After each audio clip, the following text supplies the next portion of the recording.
இப்ப அதே ரெவலேஷன் தான். மலையை பார்க்கல நோவா, ஆனா இவர் ஒரு சைடு பிரசவம் பண்ணிட்டு இருக்கிறாரு, இது ஒரு சைடு தேவனோட சந்தித்து இருக்கிறாரு.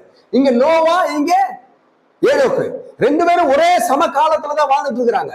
ஆனா இந்த நோவா, இந்த ஏனோக்கு மனவாட்டியாகிய இன்று புறஜாதி சபைக்கு ஒரு முன்னடையாளம். இந்த நோவா யூதர்களுக்கு ஒரு முன்னடையாளம்.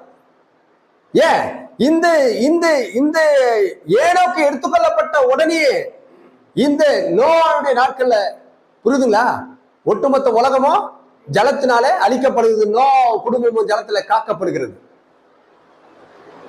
அல்லேலூயா. இப்போ ஏனோக்கு கிட்ட தேவனுடைய வார்த்தை வந்த போதுதான் நோவா கிட்டேயும் வந்தது. இந்த விசுவாசத்தினால எப்படி ஏனோக்கு அந்த தேவனுடைய வருகையை குறித்து தான் அந்த ரெவலேஷனை 1016 தூதர்களோடு அவர் வருவார் என்ற அந்த ரெவலேஷனோடு அவர் வாழ்ந்து